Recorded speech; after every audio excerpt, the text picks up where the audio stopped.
Assalamualaikum warahmatullahi wabarakatuh. Pembahasan pada video kali ini adalah mengenai refleksi atau pencerminan. Refleksi atau pencerminan merupakan salah satu jenis dari transformasi yang memindahkan tiap titik pada bidang menggunakan sifat bayangan cermin dari titik-titik yang akan dipindahkan. Secara definisi, suatu refleksi atau pencerminan pada sebuah garis S adalah suatu fungsi yang dinotasikan dengan R indeks S, di mana R di sini merupakan simbol yang kita gunakan untuk menyatakan suatu refleksi atau pencerminan, sementara S-nya menandakan garis yang merupakan sumbu refleksi atau sumbu pencerminan, atau cerminnya. Refleksi RS didefinisikan untuk setiap titik pada bidang Euclid atau bidang V. Untuk mencari bayangannya, maka berlaku dua aturan. Yang pertama, untuk titik-titik yang berada pada garis S, berarti di sini untuk titik-titik yang berada pada cermin, maka bayangannya atau hasil refleksi atau petanya itu adalah titik itu sendiri. Kalau di sini dinotasikan RSP sama dengan P untuk titik P yang berada pada garis S. Kemudian aturan yang kedua, untuk titik-titik yang tidak berada pada garis S atau tidak berada pada cermin, maka bayangannya adalah P aksen, sedemikian hingga garis S adalah garis bagi yang tegak lurus dari ruas garis P aksen, atau garis S ini disebut sebagai garis sumbu. Atau agar lebih mudah, perhatikan ilustrasi berikut. Misalkan ada suatu garis S yang merupakan sumbu refleksi atau cerminnya. Untuk titik-titik yang berada pada cermin, untuk mencari letak bayangannya, gunakan aturan yang pertama, di mana menurut definisi yang tadi, bayangan untuk titik-titik yang berada pada cermin adalah dirinya sendiri. Contoh, kita ambil titik A, letaknya di sini, di cermin, di garis S ini. Kemudian, misalkan bayangannya kita namakan A aksen. Maka, sesuai dengan aturan yang pertama, letak dari A aksen itu adalah di titik A ini. Demikian seterusnya untuk titik-titik yang terletak pada cermin. Kemudian sekarang bagaimana untuk titik-titik yang berada tidak pada cermin? Berarti dia nanti letaknya tidak pada garis S ini. Misal ada titik B letaknya di sini, dicerminkan terhadap garis S.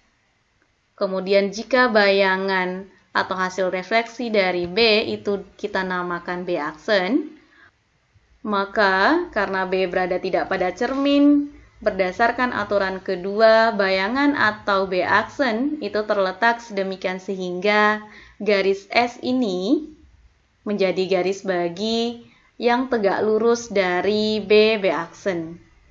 Jadi untuk mencari bayangan dari B ini, kita tarik garis yang tegak lurus dengan garis S, sedemikian hingga garis S selain tegak lurus juga membagi dua sama besar.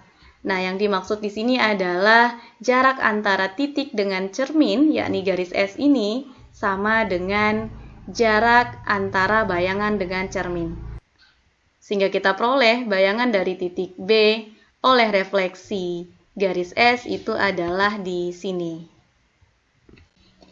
Kemudian misalnya kita ambil titik lain lagi yang terletak tidak pada cermin, misalkan titik C letaknya di sini. Maka dengan cara yang sama dapat diperoleh bayangan dari titik C atau C aksen letaknya adalah di sini. Demikian seterusnya untuk titik-titik lain yang tidak terletak pada cermin.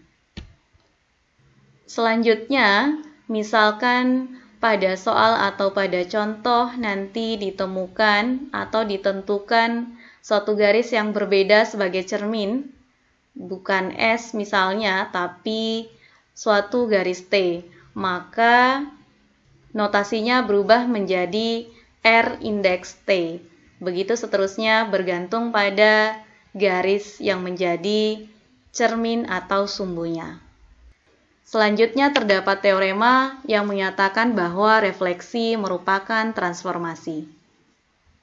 Untuk pembuktian dari teorema ini dapat dikerjakan secara mandiri. Langkah-langkahnya telah dijelaskan pada video sebelumnya, yakni di video dengan judul transformasi. Sebagaimana dijelaskan di video tersebut, untuk menyelidiki bahwa refleksi merupakan suatu transformasi, maka kita harus bisa membuktikan bahwa refleksi yang pertama harus merupakan fungsi, kemudian yang kedua merupakan fungsi yang bijektif. Kemudian teorema berikutnya menyatakan bahwa refleksi merupakan suatu isometri. Sebagaimana telah dibahas juga pada video sebelumnya, bahwa isometri merupakan suatu transformasi yang mempertahankan jarak antar dua titik. Maka, jika kita ingin membuktikan suatu isometri, berarti kita akan membuktikan bahwa jarak antar dua titik setelah ditransformasi sama dengan jaraknya sebelum ditransformasi. Langkah pembuktiannya, misal ada suatu garis S, dan R indeks S adalah refleksi terhadap garis S. Karena kita akan membuktikan isometri, maka kita butuh dua titik, misalnya diambil sebarang dua titik A dan B pada bidang, kemudian refleksi dari titik A oleh garis S kita namakan misalnya A aksen, kemudian refleksi atau bayangan dari titik B kita namakan B aksen. Maka kita harus membuktikan bahwa jarak dari bayangan itu dia sama dengan jarak bendanya, yakni jarak A aksen B aksen sama dengan jarak AB. Untuk pembuktiannya, salah satunya dapat menggunakan sistem koordinat. Kita bebas memilih sumbu mana yang akan dijadikan sebagai sumbu refleksi. Namun dalam hal ini, dipilih sumbu X sebagai garis S yang merupakan sumbu refleksi, atau X ini sebagai cerminnya. Sehingga secara umum, jika diambil titik A, A1, A2 di sini, maka berdasarkan definisi diperoleh bayangan hasil refleksi oleh sumbu X, A aksennya A1, min A2. Demikian pula jika kita ambil titik B, B1, B2, maka diperoleh bayangannya B aksen B1, min B2. Selanjutnya yang akan diselidiki apakah jarak bayangannya sama dengan jarak bendanya, yakni apakah jarak A aksen B aksen ini sama dengan jarak AB. Kita lihat dengan memasukkan titik-titik yang diperoleh tadi pada rumus jarak dan dengan menggunakan operasi matematis, kita dapat memperoleh hasil akhir bahwa A aksen B aksen sama dengan AB. Karena jarak A aksen B aksen sama dengan jarak AB, maka terbukti bahwa refleksi merupakan suatu isometri. Untuk pembahasan lengkap mengenai isometri, ini juga telah dibahas pada video sebelumnya.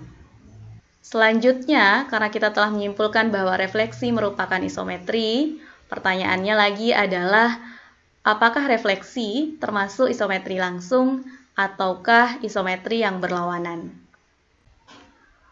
Seperti yang telah dijelaskan sebelumnya, untuk menentukan suatu isometri merupakan isometri langsung ataukah isometri berlawanan, maka yang perlu diperhatikan adalah orientasi atau arah perputaran dari benda dan bayangannya.